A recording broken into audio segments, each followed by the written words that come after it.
gentlemen, welcome to the main event. Welcome. Today we're diving into the newly announced GSA Oracle OneGov agreement. Quite a headline for the federal IT world, right? It sure is. Whenever GSA makes a move like this, it tends to ripple across the whole government tech space. What caught your eye first? The single agreement aspect. Oracle software is now available to all federal agencies under one contract. That's pretty significant for streamlining procurement. Absolutely. Before, agencies had to navigate a maze of separate contracts and terms. Now, ideally, this OneGov pact should save time and reduce confusion. And probably money too.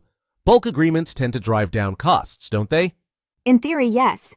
The government has more bargaining power when they centralize purchases. But I wonder how much flexibility agencies will have under this umbrella.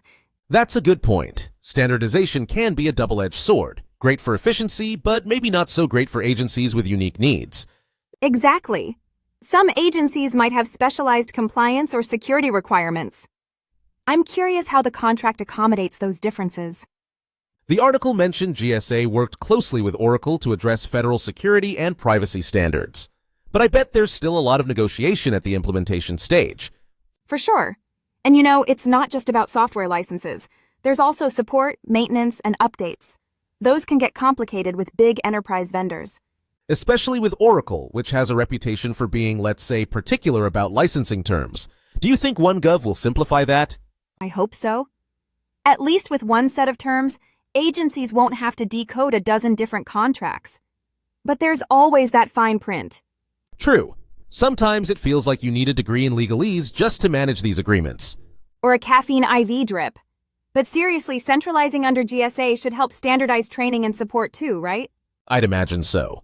If everyone's under the same contract, agencies can share best practices and maybe even collaborate more easily. That's a big deal for smaller agencies. They don't always have the resources to negotiate or manage complex software deals on their own. Plus, the GSA's involvement should mean more oversight. That could help prevent some of the usual procurement pitfalls.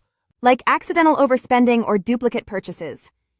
It's amazing how often that happens when everyone's on their own. No kidding. I once heard about an agency that bought the same database tool 3 times under different contracts. Ouch! That's a budget nightmare. So, do you think this kind of agreement could be a model for other tech vendors? It seems likely. If OneGov works, why not have similar deals with other big players like Microsoft or AWS? I think Microsoft already has some government-wide agreements, but the Oracle deal feels especially timely, given the cloud migration push. Right.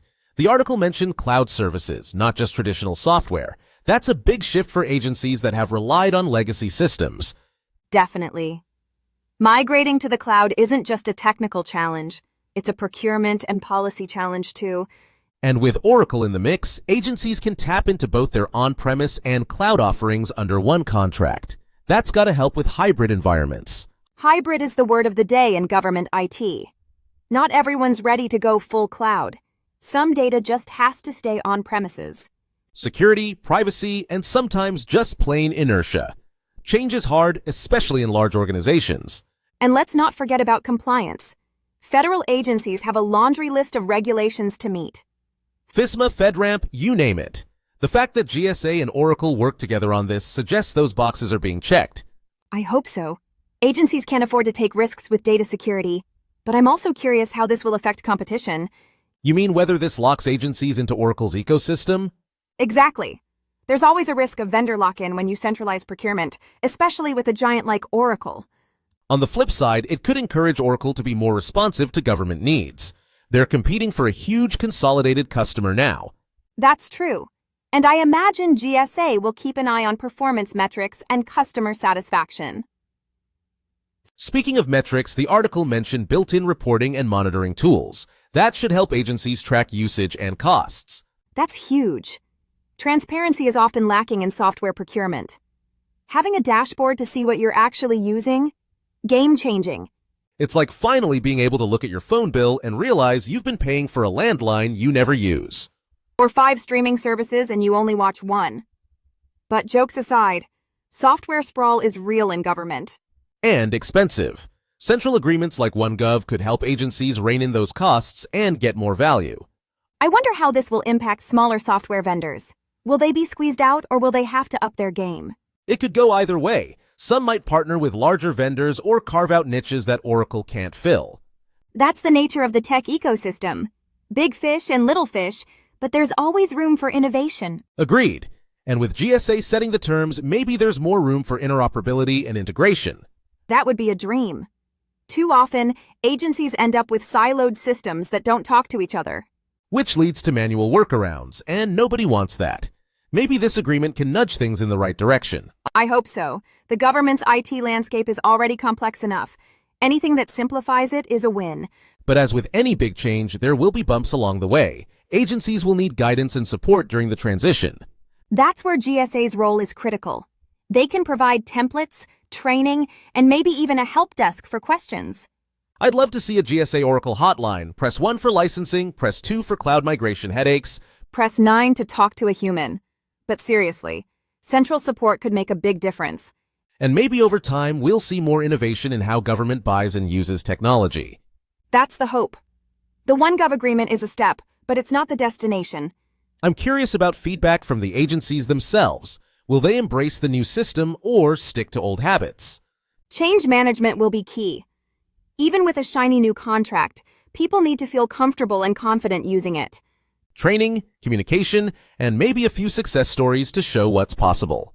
Speaking of success, do you think this deal will speed up digital transformation across government? It could. Removing barriers to procurement means agencies can get the tools they need faster. But the technology is only part of the puzzle. Culture, skills, and leadership matter just as much. Absolutely. You can have the best software in the world, but if people aren't ready to use it, nothing changes. Maybe this agreement will free up IT leaders to focus more on strategy and less on paperwork.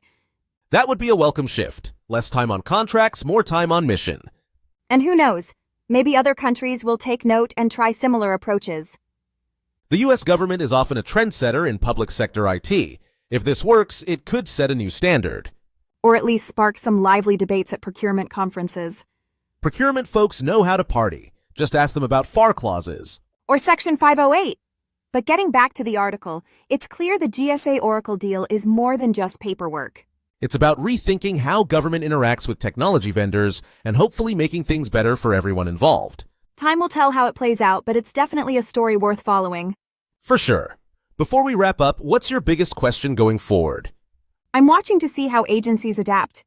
Will this really make their lives easier or just add another layer of complexity? And I'm wondering about the long-term impact. Will we see measurable savings, better services, or both? Great questions. If you're listening and have thoughts, let us know. We love hearing from people on the front lines. This content is courtesy of MarketUS.com or call 954-636-3232. Thanks for tuning in. We'll be back next time to unpack the latest in government tech. Until then, stay curious.